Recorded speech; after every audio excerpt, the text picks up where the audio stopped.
Bonjour et bienvenue au nouveau et dernier Flash Market de la saison Pareto avant de se retrouver après les grandes vacances. Alors aujourd'hui pour parler marché financier, quelqu'un que vous avez déjà rencontré par le passé, Jérôme Antonini. Bonjour Jérôme. Bonjour. Alors tu étais venu nous voir il y a quelques mois déjà dans un environnement de marché qui était à l'époque très différent et tu gères toujours ce fonds sur les actions, un fonds pure action sur les actions belges et tu le gères d'ailleurs depuis Paris. C'est amusant. Alors, première question, Jérôme, on le voit bien, depuis ce début d'année, eh bien, le Belvin et même peut-être les valeurs belges en général fonctionnent beaucoup moins bien que les autres, notamment si on compare à des indices concurrents Mhm. comme le CAC 40 ou le DAX. Pourquoi? Alors, ce qu'on voit effectivement, c'est que depuis le début de l'année, on a un indice belge, le Belvin, un indice des valeurs phares belges, qui est en baisse de plus de 2%, alors que les marchés pas américains, excusez-moi, européens, sont en hausse de plus de 13% pour l'Eurostock 50, qui est l'équivalent européen, enfin de la zone euro, du Belvin. Alors pourquoi? Déjà, c'est lié à une structure de marché, c'est-à-dire que le marché belge est relativement peu exposé à certains secteurs qui ont bien fonctionné depuis le début de l'année. Je pense à trois secteurs en particulier. La technologie, ce qu'on voit, c'est que depuis le début de l'année, le Nasdaq, les États-Unis, qui est l'indice phare des valeurs technologiques, est en forte progression.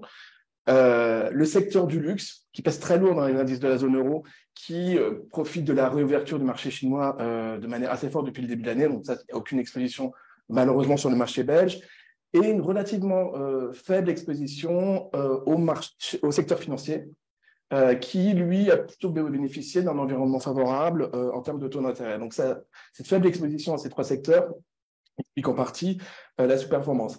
À l'inverse, le marché belge est très exposé au secteur de l'immobilier, qui, lui, à l'inverse des banques, souffre de la hausse des taux d'intérêt, donc a été pénalisé par la performance de certaines valeurs de ce secteur.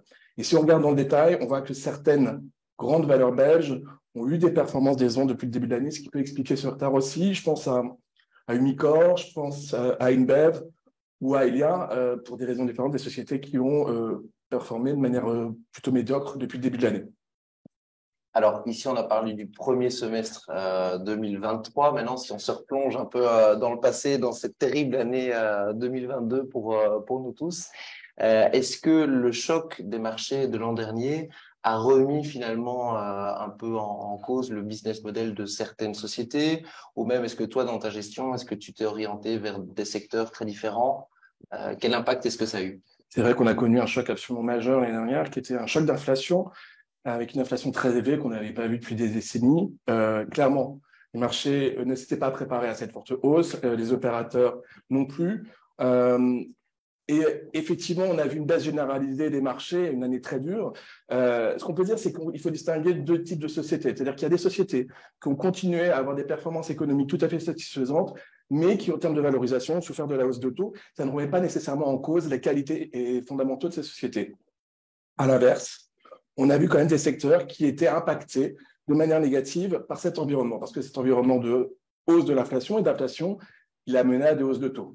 Le premier secteur qui a été affecté par ça, on en parlait tout à l'heure, c'est l'immobilier, euh, avec d'une part des sociétés qui n'ont pas nécessairement pu augmenter les loyers très vite, parce que c'est des loyers qu'ils ont fixés sur des horizons assez longs, et par contre qui ont vu leur structure de coûts augmenter, d'une part pour celles qui font des projets avec la hausse des coûts de construction, des matériaux de construction, etc., et d'autre part avec la hausse des taux d'intérêt qui augmente les coûts de financement.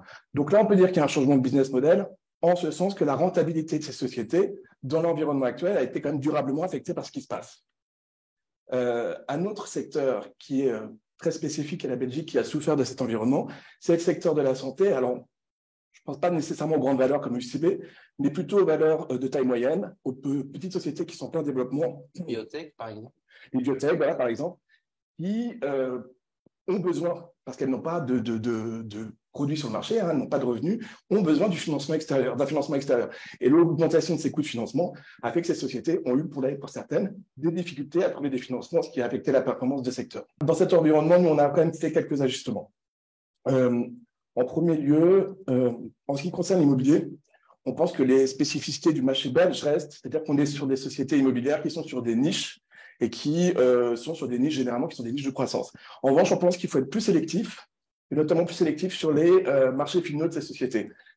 Et de fait, on est complètement sorti de tout ce qui est immobilier de maison de retraite, parce qu'on pense que c'est un secteur qui va être relativement challengé dans les années à venir. Et à l'inverse, on est resté positionné sur tout ce qui est immobilier d'entrepôt, parce qu'on a des fondamentaux derrière qui sont pour nous très bons. Dans le secteur de la santé, on a conservé les positions sur les sociétés dont on pensait que les produits étaient intéressants à long terme, parce qu'on pense que ces sociétés, même si elles vont avoir un peu de mal à trouver des financements, elles vont trouver des financements parce que quand les produits sont là, les financements sont là. Et maintenant, si je reviens un peu sur la philosophie du fonds, donc tu as investi sur des valeurs belges. Pourquoi forcément faut-il qu'est-ce qu'elles ont en plus que les autres finalement, ces sociétés-là qui sont, c'est vrai, des sociétés qui sont pas les plus grandes au monde, mais qui sont souvent des sociétés familiales et donc a priori bien gérées, au moins aussi bien que les autres. On peut penser à Lotus, à D'Ieteren, à Kermans et Van Aren. Mais je te laisse peut-être poursuivre et répondre. Oui, ben, effectivement, je pense que c'est quelque chose qu'il faut garder en tête dans l'environnement actuel. Alors oui, effectivement, on n'a pas beaucoup de valeurs technologiques en Belgique. Oui, on n'a pas nécessairement beaucoup de valeurs financières qui profitent de la hausse des taux. En revanche, on a quand même quelque chose en Belgique qui fait vraiment la spécificité et l'intérêt de ce marché. Tu en as parlé.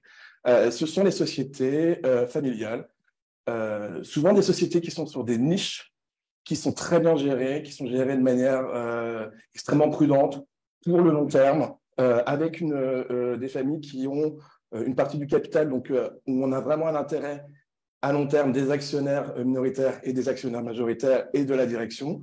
Et on a des exemples de sociétés qui créent beaucoup de valeur dans la durée parce qu'elles sont très bien gérées. Et ça sera n'importe quel environnement de taux ce ne sera pas un environnement de taux différent qui pourra remettre en cause ces fondamentaux. On a parlé de Lotus, on a parlé de D'Ieteren, on peut aussi parler de Kinépolis, par exemple, dans le domaine du cinéma. Ce sont des sociétés qui, pour nous, sont des grands créateurs de valeur dans la durée. Elles l'ont été par le passé, et on a la conviction que ça le sera dans le futur. Il y a peut-être un petit côté aussi psychologique quand on est investisseur, on aime toujours bien d'acheter ce qu'on connaît, sans doute.